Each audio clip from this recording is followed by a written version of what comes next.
going for it again. Jess Navarez, 4th and 12, episode 2, and we have a blockbuster Friday night on Fox. Birmingham, the defending champs, 3 times in a row, 1-1, welcoming in an undefeated Arlington Renegades team with Bob Stoops. How psyched are you for this? I'm psyched, and here's the thing. So Birmingham, obviously not to a great start week 1. We saw that. A little unexpected, but I think it lit the fire under them to remind people why they are the reigning champs. And so in the pregame this last week, we were hearing Fox talk about how they had their 5th loss in week 1 in 4 spring seasons. Just let that soak in. For spring football, that's a stat. So you don't want to make it number 6 and keep adding to that. So there's a lot of pressure there from the Stallions to not lose again anytime soon. We hear from an Arlington player who's quite colorful and has quite the head of hair on him. I was going to say, the locks are locking. Sal Cannella, I go one-on-one with him coming up. And we hear from Daryl Johnston again, Executive VP of Football Operations for the league, who gave us some really interesting insight into Birmingham's 3-time championship-winning head coach Skip Holtz, who, with all of his championship winning, has been sought after for other opportunities. Right. He hasn't left. He continues to be here. And we are here trying to discuss more about where this league is here in year 2. 2 weeks in, Jess, what are your initial thoughts? Well, again, it's only 2 weeks in, but the excitement growing around the UFL is noticeable. And it's not just us that's noticing, Jeff. We talked to Danny Garcia, owner of the UFL, during opening weekend. And so we talked to her about expansion. I think y'all will like what she had to say about that. What is your excitement here for year 2? Oh, you know what? First of all, the fact our year 2 is actually year 4. So we have been a spring league around probably longer than most spring leagues. So I love the fact that we've got incredible athletes. We continue to innovate our rules and that we're here consistently. We're here to stay. Danny, during the press conference, you talked about expansion not only being possible, but a goal of yours. Can you elaborate a little bit more on that as well? Absolutely. You know, when we brought the 2 leagues together, XFL and USFL, we were 16 teams. We knew we were going to come down to then go back up. So we have a lot of names. We have a tremendous amount of IP, but the Spring League has room. There are so many players in the ecosystem that should be on the field. And going ahead and finding the best markets and putting our athletes there with our fans, it's absolutely the game plan. You have put your heart into this effort. You know, by nature, spring football, there have been highs and lows. There are bad breaks, but you have been so resilient, and I know that's been a part of your nature in life. Speak to that. Well, you know what? I like to say I'm an athlete of life. I've been an athlete all of my life and then moved professionally. I took so much of that with me. I competed as a bodybuilder up until the time I purchased the XFL. So going after that, just being tenacious, believing in big dreams for others. I think that's probably one of the best things about being an athlete and bringing all that effort into a sports league. I can relate to my players in that place. And Danny, you know, speaking on that note, as a woman, being a glass shatterer in the sports industry, speak on that, because it's definitely something to be said about. And you're doing it all with pink, shiny chrome nails as well. You know, I'm fortunate enough to do it my way, but really, you know, it's about, again, that athlete mindset and just being absolutely the best in your space. I don't try to be the best in spaces that are not mine. I have incredible allies. I've got an incredible executive team. I am not afraid to learn, but I'm also not afraid to give input for the things that I do very well that they can't do. So, you know, it's a lot of shutting out the noise, believing in yourself, doubling down on yourself.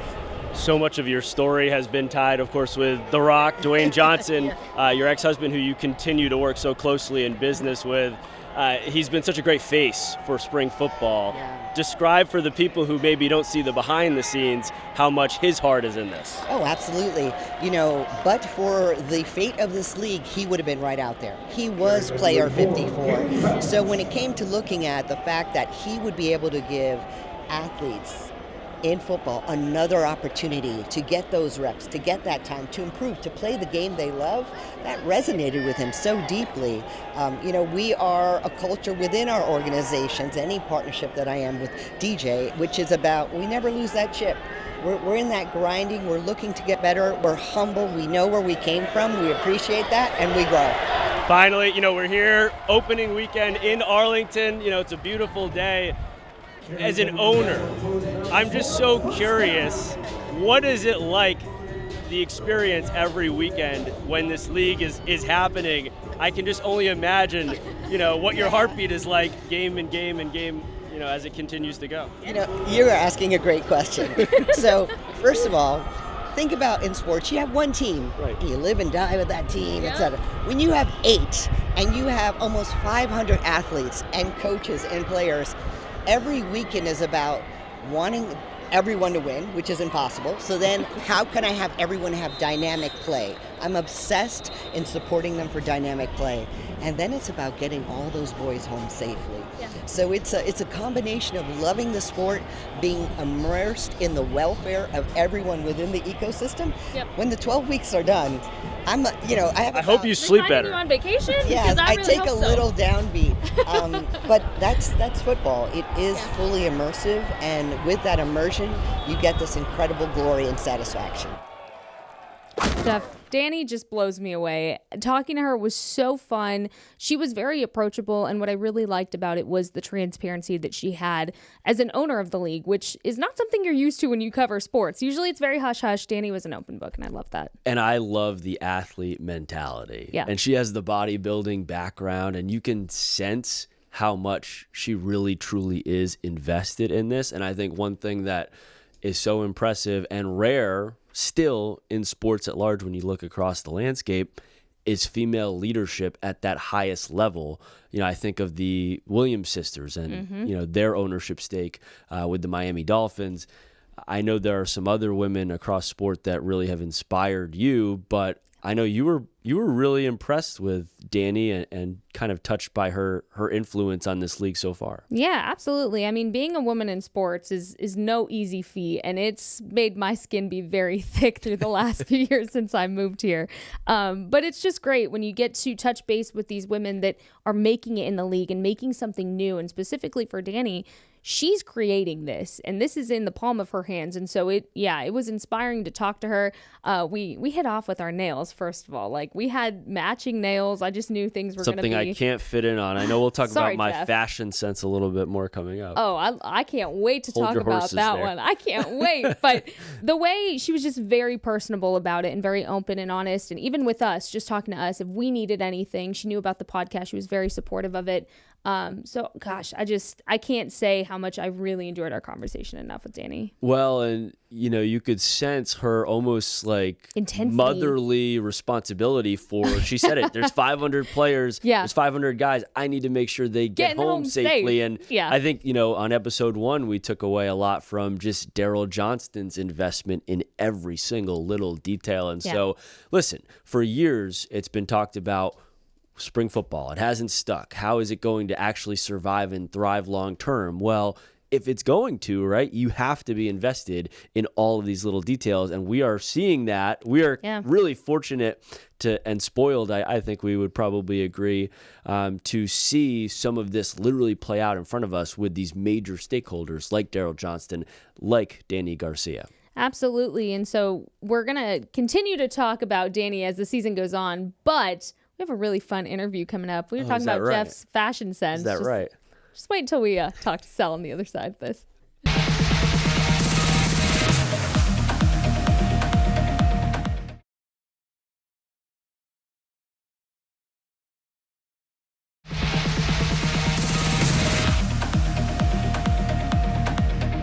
All right, Jeff Kolb, Jess Navarez here on 4th and 12. And so my eyes were peeled to that Arlington-Houston game, and particularly one moment I think got a lot of attention, including on social media. It was scary. It was. With Arlington tight end Sal Cannella makes a big catch on the other end from a good Luis Perez pass.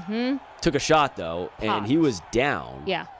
Came back in the game, and that sort of shows you a lot of just the heart, soul, and how much this spring football opportunity means. Yeah. But it's been fascinating, I think, in part to see, right, some of these injury situations play out and listen to them as well. I know there was another example that stood out to you. Yeah, I mean, it's so interesting because these snaps are so limited for these guys trying to find opportunity. And so quarterback Alex Magoo, first offensive play of the game, Jeff, pops his shoulder out of place. And With Birmingham, yes, and pops his shoulder out of place. He keeps going up to Skip Holtz, is like, hey, coach, I'm ready to go back in. I'm ready. The whole game, you hear this cut back to the sideline, and Skip is like, all right, thank you. Very much like, we're not going to risk it. After the game, Skip talked about how he wasn't willing to risk Alex for the rest of the season because of that. But it's just so interesting to hear that. We don't get to hear that in a regular NFL game, right? But spring football, we can't talk about enough. The transparency and the urgency to hear from these guys is cool. Well, it's really a live TV spectacle like we don't get in sports. And I mean, let's just be honest for the viewers that don't necessarily totally know or not. I mean, these guys, I don't think that they're constantly focused on the fact that they're mic'd up all the time. Yeah, coaches, players. And so it's been a unique window into that aspect of this.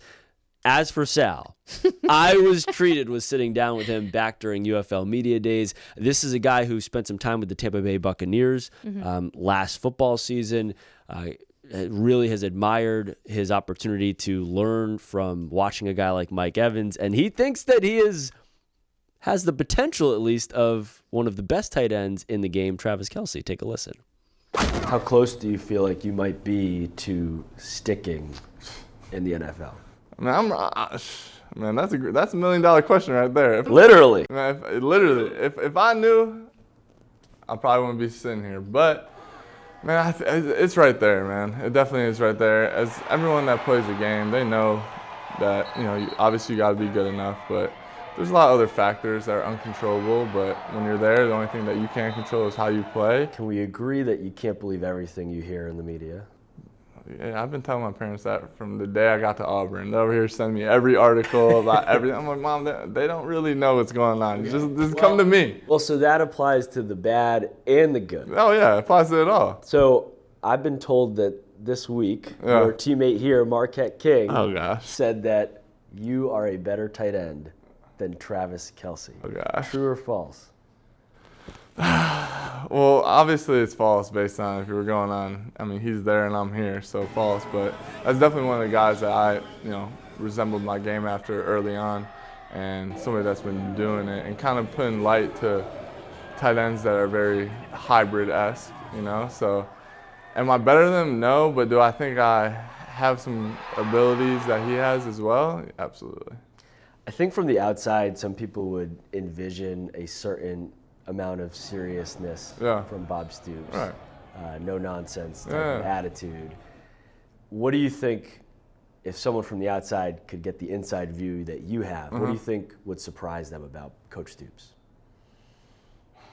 Probably how chill he is, but he's liable to snap because he's out there, he's watching, he's giving his 2 cents, and if things aren't, running smoothly or we're not up to par, like he'll come in there, he'll snap on people. He still snaps. Oh yeah. He's liable to snap a few times throughout the year, but that's all in, with good intent behind it, So he may be, I don't know, towards the end of his coaching career, but I mean, he still's got that fire in him.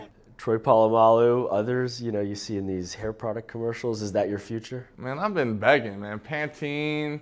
I mean, whoever, just, holler at the kid, man. Like, is this a camera? Yes, holler at me, bro, please. What is the process in the morning? What's the process here? Wash, condition, hair mask, all right? Leave it in for 5 minutes. Rinse it out. Brush it out when you get out the shower. You got to let it air dry. Can't put it up, man. You got to let it air dry. Is this a concealed process, or will you flaunt this around teammates? I mean, if they want to know, I don't think anyone's got the flow like me on the team. So if they need to know, hey, I'm the guy. And it doesn't just end there. You're a fashion guy, too. I know you have your own brand. How did that come to be? Man, that was always the plan since I was at JUCO. I'm like, man, I want to study apparel design, and I want to play football. How's your trash talking game? Pretty elite. All right, you're going to light me up here. Give me the fashion breakdown. Is this dad bod? What is this? It's giving retired frat, bro. There it is.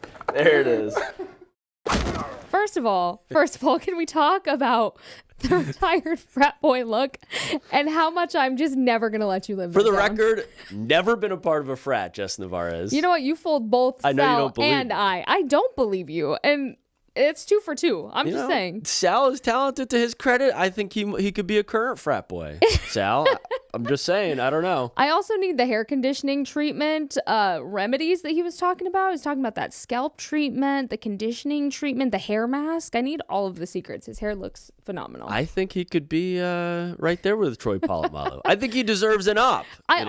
Whether or not the NFL thing happens, the guy's got a hair future. And the clothing brand. Can we talk about how cool that is? So many guys that go on to play football don't think about future long term, just their future in general. I love that he's. Well, you know me, when I'm not wearing my UFL polo, I'm usually suited out. So Sal, if you got any sponsorships, any 42 short jackets for me, hit me up.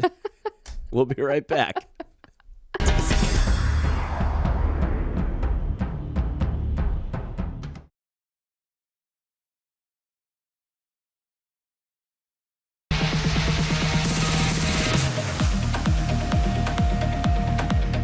Daryl, a big hand in creating this coaching staff, something I know you're very proud of, you're very involved in.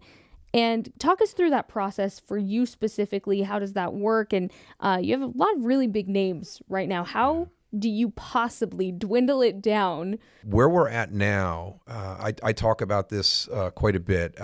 After year 2, Legacy USFL, to have Mike Nolan call and say, hey, I heard the Michigan job's open. I'd love the opportunity to interview for that. I wanted to, not to cut in, I wanted to specifically ask you about that one. Yeah. Because I sat down with Mike at Media Days the other month, and that one really touched me. Right. Because, we're here in Dallas, and we saw what 2020 was for Mike. And he told me in our interview, when I left after that really brutal season for the defense, where he was the defensive coordinator, he said, I thought my coaching career was done. Yeah. Mm-hmm. And then they go back to Denver, him and his family. There was really a tragic situation with his son-in-law. And for you and this league to give him the opportunity to get back into coaching, what has that meant? Well, I look at it on a complete flip from what you just said. From us to give him the opportunity to get back into coaching, for him to believe in us, to reach out to us and inquire about a job is how I look at it. The same way with Ken Wisenhunt. I called him 2 years ago at that same cycle going through when we were looking to bring somebody in at Memphis before we hired John DeFilippo as a New Orleans head coach. Ken was working as a consultant down in Alabama, and he was very comfortable with what he was doing. Really didn't want to get into it again at full pace, and very flattered that we reached out. Well, this year, in the off season, he reached out to us and said, "Hey, I heard the Memphis spot is open." He goes, "I'd love the opportunity to interview for that." So I'm all about timing, and the timing was perfect for Mike Nolan. The timing was perfect for Ken Wisenhunt. I think the most impressive thing for me was there was a difference in the salary structure between the two leagues going into the merger, and this was from Russ Brandon. He goes, "I don't know if we'll be able to retain Bob Stoops and Wade Phillips. Those are the two I'm most worried about." So just get ready. We'll get our list together and we'll get that pool and we'll whittle it down. But we're probably going to lose Bob and Wade. I can't see them with the new salary structure, doing that. And then Russ called him up and he's like, "Hey, here's what it's going to be. Completely understand if you're not interested." And both of them were like, "No, I'm good. Looking forward to it." That's amazing. It's going to be fun. So, where we are now in the UFL as opposed to where we were when we started out is just amazing. And it's players, it's agents, it's coaches, people that probably didn't have a lot of trust, faith, and belief in us, 3 years ago, 2 years ago, now have that trust, faith, belief in what we can do. What is it like for you to have that standalone league where this could be the destination for coaches to go to that don't want the stress of a year-round NFL coaching job or a collegiate job that, maybe doesn't give them as much flexibility and time with, family outside or what have you? Oh my gosh. The college game is completely changing with the NIL platforms and everything that are going on there. And we hear from so many coaches, I'm so frustrated with the college game because it's not about football anymore. I'm not doing enough football. Our league is all football. That's all it is. Yeah. If you're a coach, it's not very long, but it is all football. So it scratches that itch. And I think it's the one that we heard it from is actually Skip Holtz's wife, Jennifer. And she loves it. Happy wife, happy life. Yeah, and she says it's perfect for him right now. Yeah. Skip turns down a big job offer every single year. I mean, he has caught in the eye of a lot of different people, and we are blessed that he comes back to us every year. And a lot of it has to do with the fact that it works for his family. It's also known, everybody in the league makes the same amount of salary. So when you're Skip Holtz, how do you recruit and how do you build this team that wins 3 times in a row when there's that type of even playing field from the salary perspective? Yeah, it's the same as the NFL, right? If you're a free agent, are you going to go to Kansas City or are you going to go to Jacksonville? Yeah. You're going to go to Kansas City because you won a championship. When you get to that point, you're trying to chase that ring. And we have people in our league that they have never won a championship. It's one of the most moving experiences I've had. One of our coaches on the Birmingham staff, he'd been a football guy forever, defensive coordinator. He said, "This is my first championship ever in football," and he was in football over 40 years, and he was emotional. I'm not going to mention his name, just in case he wants to keep that between the two of us. But that meant the world to me that we were able to provide him that moment. And it wasn't a big-time college team. It wasn't an NFL team, but it was still a championship in a professional football league.